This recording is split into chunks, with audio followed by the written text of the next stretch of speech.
주님이 사랑하시는 성도님, 평안하셨습니까? 오늘은 새신자가 알아야 할 12가지 중 6번째 시간으로 기도는 어떻게 하는가에 대해서 살펴보고자 합니다. 편안한 나눔터입니다. 교회에 처음 나와서 신앙생활을 시작한 어떤 사람이 한 이야기입니다. 다른 사람들은 예배 시간에 찬송도 잘 부르고 기도도 곧 잘 하는데 나는 뭐가 뭔지 도무지 알 수 없어요. 나도 다른 사람들처럼 기도를 잘하고 싶은데 어떻게 하는 건지 몰라서 답답해요. 기도는 어떻게 하는 건지 좀 가르쳐 주세요. 여러분은 어떻습니까? 진지한 나눔터입니다. 첫 번째 질문입니다. 기도는 무엇입니까? 성경은 기도는 하나님께 도움을 청하는 것입니다. 라고 말씀합니다. 하나님은 기도를 통하여 우리에게 필요한 것을 채워주십니다. 기도는 하나님께 도움을 청하는 것이며 소원을 아뢰는 것입니다. 사람은 누구나 하나님의 도움 없이는 살 수 없습니다. 우리는 보이게 또는 보이지 않게 도우시는 하나님의 은혜 안에서 살고 있습니다. 기도는 하나님께 간구하는 것입니다. 간청하는 것입니다. 하나님 도와주십시오 하고 손을 내미는 것입니다. 두 번째로 기도는 하나님과 대화하는 것입니다. 기도는 주문과 다릅니다. 주문은 일방적으로 외우는 것이지만 기도는 대화입니다. 하나님과 대화하는 것이 기도입니다. 내 마음을 하나님께 아뢰고 하나님의 음성을 마음으로 듣는 것이 기도입니다. 그러므로 기도는 주문을 외우거나 주술을 하는 것과는 다릅니다. 기도는 영혼의 대화입니다. 기도는 하나님과 대화하며 교제를 나누는 것입니다. 세 번째로 기도는 하나님의 음성을 듣는 것입니다. 기도를 배워가다 보면 내가 하나님께 말하는 시간보다는 하나님 앞에 앉아서 하나님의 음성을 듣는 시간이 점점 길어집니다. 이 단계가 되면 기도는 내가 하나님께 하고 싶은 이야기를 쏟아놓고는 자리를 훌훌 털어 일어나 버리는 일방적인 것이 아닙니다. 하나님의 음성을 듣고 하나님의 뜻을 깨닫는 것이 기도가 됩니다. 네 번째로 기도는 하나님의 뜻을 깨닫고 순종하는 것입니다. 기도의 마지막 단계는 하나님의 뜻을 깨닫고 그 뜻에 순종하는 것입니다. 내 마음이나 내 뜻을 관철시키는 것이 아니라 하나님의 뜻에 따르는 것입니다. 내 생각을 버리고 하나님의 뜻에 따르는 것이 나에게 유익한 것이요 복된 것이기 때문입니다. 하나님의 생각은 우리의 생각보다 더 섬세하고 치밀하며 높고 깊으십니다. 우리가 하나님의 뜻에 순종함으로 하나님의 뜻이 이루어지고 우리의 뜻이 이루어지게 됩니다. 기도에 관하여 한마디로 설명하기는 어렵습니다. 기도는 그만큼 넓고도 깊은 영적인 세계이기 때문입니다. 그래서 기도를 설명하는 표현은 다양합니다. 성경에는 다양한 기도를 소개하고 있습니다. 우리는 기도를 통하여 하나님께 도와달라고 간청할 수 있습니다. 하나님은 우리 믿음의 기도를 들어주시는 분입니다. 우리는 기도를 통하여 하나님과 이야기를 나눌 수 있습니다. 하나님은 우리와 대화를 나누며 사귀고 싶어 하십니다. 우리는 기도를 통하여 하나님과 깊이 사귈 수 있습니다. 우리는 기도를 통하여 하나님의 음성을 들을 수 있고 하나님의 뜻이 무엇인지를 바르게 알 수 있습니다. 가장 성숙한 단계의 기도는 하나님의 뜻을 알고 그 뜻에 순종하는 기도입니다. 중요 키포인트 첫 번째로 기도의 가장 기본적인 단계는 하나님께 도움을 청하는 것입니다. 하나님은 우리의 기도에 응답하시는 분입니다. 우리는 기도를 통하여 하나님의 도움을 받을 수 있습니다. 기도하십시오. 하나님의 응답을 믿고 기도하십시오. 하나님께서 좋은 것으로 채워주실 것입니다. 두 번째 질문입니다. 기도는 어떻게 하는 것입니까? 첫 번째로 하나님의 전능하심을 믿는 마음으로 하나님을 찬양하십시오. 하나님은 우리의 찬양을 받으시기에 합당하십니다. 그래서 기도는 하나님을 찬양하며 시작합니다. 하나님의 위대하심을 찬양하는 가운데 우리는 기도의 응답을 확신하게 됩니다. 두 번째로 하나님께 죄와 허물을 고백하십시오. 하나님과 우리 사이를 갈라놓는 것은 바로 죄입니다. 죄는 하나님과 우리 사이를 불편하게 만들고 우리의 기도가 하나님께 나아가지 못하도록 방해합니다. 우리의 죄와 허물을 인정하고 고백함으로 우리는 하나님과 우리 사이의 모든 장애물을 제거하게 됩니다. 세 번째로 하나님께 감사를 드리십시오. 감사는 하나님과 우리의 마음을 이어주는 다리와 같습니다. 하나님의 신령한 은혜는 감사를 통하여 우리에게 전달됩니다. 감사하는 마음에 하나님의 은혜가 쌓이고 하나님의 기적이 시작됩니다. 범사에 감사하는 마음이 곧 기도하는 마음입니다. 하나님은 우리의 작은 감사를 받으시고 더 큰 은혜로 채워주시는 분입니다. 네 번째로 하나님께 필요한 도움을 청하십시오. 이제 확신을 가지고 나에게 필요한 것을 구하십시오. 하나님은 우리에게 무엇이 필요한지를 다 아시지만 우리의 기도를 듣고 싶어 하십니다. 하나님께 구하십시오. 도움을 청하십시오. 필요한 것을 달라고 간구하십시오. 이 세상을 사는데 필요한 것뿐만 아니라 신령한 은혜를 구하십시오. 하나님의 지혜를 구하시고 깊은 영적인 깨달음을 구하십시오. 다섯 번째, 하나님께 다른 사람을 위하여 도움을 청하십시오. 우리의 기도가 나에게 필요한 것을 구하는 것만으로 채워지는 것은 안타까운 일입니다.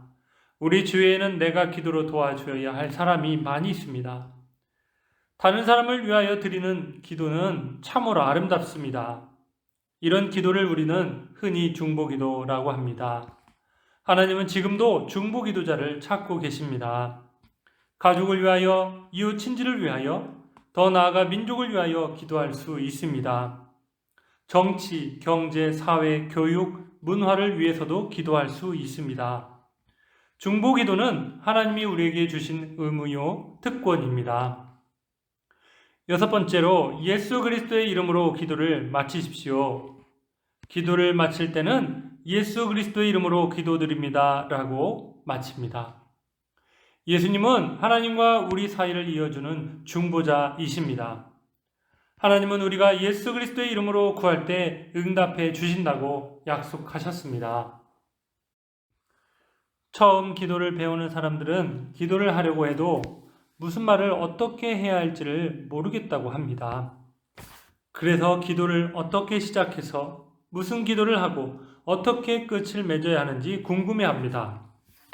예수님은 이러한 궁금증을 풀어주시기 위하여 우리에게 모범적인 기도를 가르쳐 주셨습니다. 그럼 마태복음 6장 9절에서 13절의 말씀을 찾아서 읽으십시오. 그러므로 너희는 이렇게 기도하라. 하늘에 계신 우리 아버지여, 이름이 거룩히 여김을 받으시오며 나라가 임하시오며 뜻이 하늘에서 이루어진 것 같이 땅에서도 이루어지니이다. 오늘 우리에게 일용할 양식을 주시옵고 우리가 우리에게 죄 지은 자를 사하여 준 것 같이 우리 죄를 사하여 주시옵고 우리를 시험에 들게 하지 마시옵고 다만 악에서 구하시옵소서. 나라와 권세와 영광이 아버지께 영원히 있사옵나이다. 아멘. 여기에 소개된 기도를 우리는 주기도문이라고 부릅니다. 이 기도를 살펴보면 우리가 하나님께 무엇을 어떻게 기도해야 하는지를 잘 알 수 있습니다. 이 내용을 정리하여 우리가 무엇을 어떻게 기도해야 하는지를 손 모양으로 설명할 수 있습니다. 우리는 이것을 흔히 기도의 손이라고 부릅니다. 기도는 하나님의 이름을 부르며 시작하여 예수 그리스도의 이름으로 마치는 것이 좋습니다. 그리고 기도를 시작한 후 먼저 죄와 허물을 고백하십시오. 이어서 감사를 드리고 도움이 필요한 것을 하나님께 아뢰십시오. 그리고 여러분의 주위에 있는 가족, 친지, 교우, 민족 등 다른 사람을 위하여 기도하십시오. 한 가지 주의할 점이 있습니다. 기도는 주문이 아니라는 점입니다. 교회에서는 주기도문을 자주 외웁니다. 교인들이 주기도문을 외우는 것을 보고 마치 주문을 외우는 것처럼 생각할 수 있습니다. 그것은 잘못된 생각입니다. 주기도문은 예수님이 가르쳐 주신 기도의 모범이기는 하지만 그 글귀가 무슨 특별한 효험이 있거나 신통력이 있는 것은 아닙니다. 기도는 뜻을 모르고 외우는 주문과는 다릅니다. 중요 키포인트 두 번째입니다. 순서에 얽매이지는 마십시오. 하지만 처음 기도를 배울 때 이 순서와 내용을 기억하여 사용하는 것은 큰 도움이 됩니다. 중요한 것은 기도는 하나님의 이름을 부르며 시작하고 예수 그리스도의 이름으로 마치는 것입니다. 우리의 기도에 응답하시는 분은 하나님이시며 하나님께서는 우리의 주님이신 예수 그리스도의 이름으로 드리는 기도를 기뻐하십니다. 이어서 세 번째 질문입니다. 기도는 어떤 자세로 해야 합니까? 바른 자세를 취하고 눈을 감고 마음을 모아서 하나님을 향하여 기도합니다. 바른 기도를 위해서는 바른 자세가 중요합니다. 흔히 자세가 뭐 그리 중요한가? 마음이 중요하지 라고 하면서 바른 자세에 대해 관심을 갖지 않는 경우가 있습니다. 마음 자세가 가장 중요한 것은 두말할 여지가 없습니다. 하지만 바른 몸 자세 역시 꼭 필요합니다. 몸가짐과 마음가짐은 서로 연결되어 있기 때문입니다. 어느 정도 기도를 배워가다 보면 두 손을 모을 수 있고 편하게 둘 수도 있습니다. 일어서서 할 수도 있고 무릎을 꿇고 앉아서 할 수도 있으며 엎드려서 할 수도 있습니다. 그러므로 자세가 문제가 되지는 않습니다. 하지만 처음에는 무릎을 꿇고 두 손을 모으고 두 눈을 감고 기도하는 것이 바람직합니다. 이것이 기도하는 기본 자세이기 때문입니다. 이런 자세는 우리의 마음을 하나님께 집중하는 데 아주 큰 도움이 됩니다. 큰 소리나 작은 소리를 내어서 기도할 수도 있고 소리를 내지 않고 마음으로 기도할 수도 있습니다. 중요 키포인트 세 번째입니다. 바른 자세로 기도하는 습관을 기르십시오. 자세에 얽매일 필요는 없지만 바른 자세는 꼭 필요한 것이고 중요합니다. 바른 자세에서 바른 기도가 나오고 바른 자세로 드리는 기도가 더 아름답습니다. 이제 네 번째 질문입니다. 기도할 때는 어떤 마음으로 해야 합니까? 첫 번째로 믿는 마음으로 해야 합니다. 기도는 하나님이 이루어 주실 것을 믿는 마음으로 해야 합니다. 이런 이야기가 있습니다. 어느 믿음의 사람이 날마다 규칙적으로 하나님께 기도를 했습니다. 어느 날입니다. 그 날도 늘 하던 대로 기도했습니다. 오 전능하신 아버지 하나님, 오늘도 저희의 기도를 들으시고 응답하여 주시옵소서. 그때 하늘에서 그래 무슨 일이냐 하고 하나님의 목소리가 들려왔습니다. 하나님의 음성이 울려 퍼지자마자 이 믿음의 사람은 그만 심장마비를 일으켜 죽었습니다. 이 사람은 자기의 기도가 정말 응답되리라고는 한 번도 생각해 보지 못했던 것입니다. 그래서 하나님께서 나타나 대답하시는 순간 너무 놀라 충격을 받고는 심장마비를 일으킨 것입니다. 기도는 믿는 마음으로 해야 합니다. 두 번째로 기도는 간절한 마음으로 해야 합니다. 예수님은 우리에게 기도를 가르쳐 주시면서 강청하라고 하셨습니다. 하나님께 기도할 때 부르짖으라고 말씀하셨습니다. 이는 간절한 마음으로 기도하라는 뜻입니다. 기도하는 사람은 간절한 마음으로 해야 합니다. 들어주시면 좋고 안 들어주셔도 할 수 없고 하는 식의 소극적인 마음으로 기도하는 것은 합당하지 않습니다. 절실하고 간절한 마음으로 기도해야 합니다. 세 번째로 기도는 순종하는 마음으로 해야 합니다. 하나님의 뜻에 순종하는 마음이 없이 하는 기도는 성경적인 기도라 할 수 없습니다. 내 뜻을 관철시키는 것이 기도가 아니기 때문입니다. 기도는 하나님을 신뢰하는 마음으로 합니다. 하나님이 주신 응답이 혹 내 마음과 생각하고 기대했던 것과 똑같지 않을 수도 있습니다. 그럴 때도 우리는 감사하면서 순종해야 합니다. 하나님을 믿을 수 있는 분이기 때문입니다.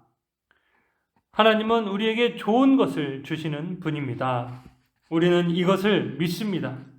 그러기에 우리는 순종하는 마음을 가져야 합니다. 네 번째로 기도는 인내하며 기다리는 마음으로 해야 합니다. 조지 뮬러는 친구 한 사람을 회심시키기까지 63년 이상을 기도했습니다. 그가 한 말입니다. 가장 중요한 점은 응답이 올 때까지 결코 포기해서는 안 된다는 것이다. 나는 한 사람의 회심을 위해 63년 8개월간을 기도해 왔다. 그는 아직 돌아오지 않았다. 그러나 돌아올 것이다. 어찌 그렇지 않을 수 있으랴? 변함없는 여호와의 약속이 있으니 나는 그것을 의지한다. 이처럼 기도는 포기하지 않고 끝까지 인내하며 기다리는 마음으로 하는 것입니다. 바른 기도를 위해서 가장 중요한 것은 마음가짐입니다. 하나님은 사람의 마음을 보시는 분입니다. 겉모양도 필요하지만 하나님이 주로 보시는 것은 기도하는 사람의 마음입니다. 무엇보다 기도는 믿는 마음으로 해야 합니다. 믿는 마음이 없이 드리는 기도는 기도라 할 수 없습니다. 기도하는 사람은 간절한 마음을 가져야 합니다. 기도는 순종하는 마음으로 해야 합니다. 기도는 내 뜻을 관철시키는 것이 아니기 때문에 기도의 응답에 대해 믿고 순종하는 마음이 필요합니다. 그리고 또 한 가지, 기도하는 사람은 인내하며 기다리는 마음을 가져야 합니다. 때로는 응답이 내 생각보다 더딜 수 있습니다.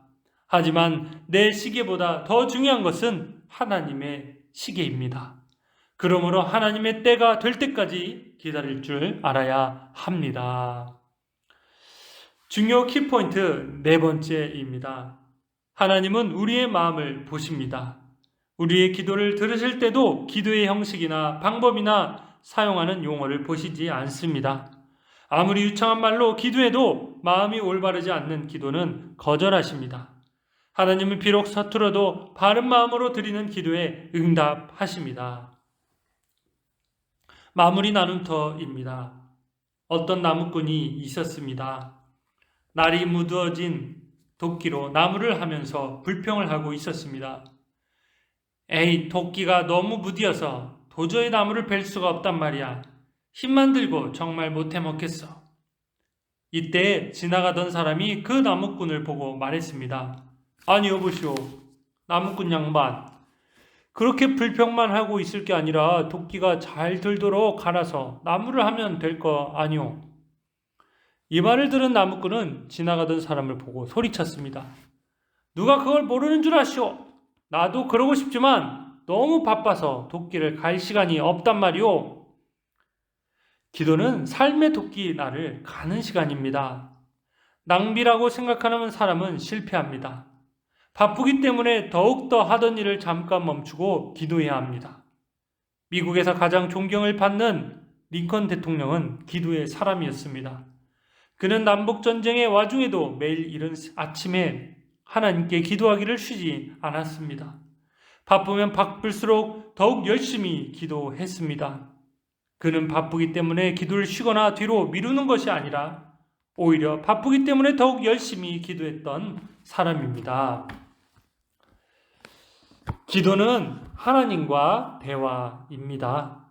기쁠 때도 슬플 때도 우리는 그분을 만납니다. 그분께 기도합니다. 지금까지 제6주차 새가족교육 기도는 어떻게 하는가에 대해 살펴보았습니다. 많이 도움이 되셨는지요? 바라기는 기도하는 주님의 사람들이 다 될 수 있기를 바랍니다. 그럼 다음 시간에 또 뵙도록 하겠습니다. 샬롬.